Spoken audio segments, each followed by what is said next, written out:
हंसी गुलाल, देखत देखत हो गए दिल बेहाल। ली गली चर्चा पार करे शोर, तोर संग जीना अब लागे मोर। घलो कम नहीं बड़ा रंगीला, देख के तोला धड़के मोर जीवा। आँख के इशारा कर दे कमाल, तोर संग लागे जिंगी धमाल।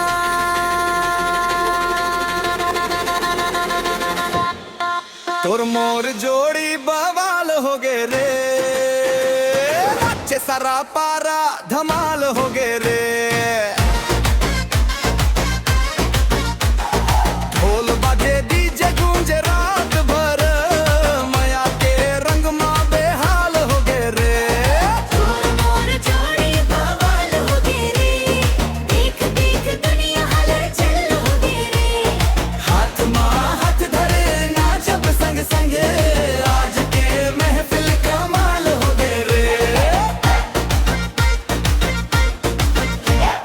काजरारी आँखी जादू चलाए, देख के मोला मुस्कान बिखराए। लाल लाल चुनरी सोना के हार, तैं बने हंसमोमो सपना के रानी यार।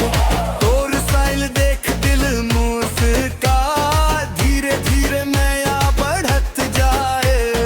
बांसुरी जैसन मीठा तोर बात, संग तोर कटही हर एक रात।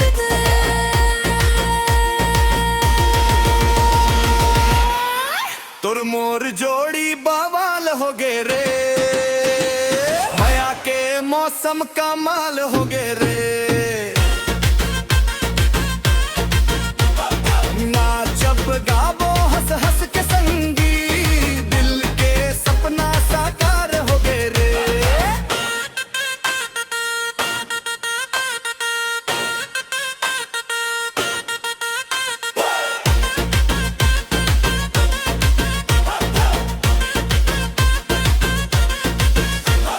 मेला हो वैया हो गई बाजार, तोर बिना सुना लागे संसार। तोर नाम जपे मोर हर सांस, तोर संग है वो जन्म भर खास। सोन चिड़ैया जैसन माया उड़ाए, तोर संग हर सपना सजाए।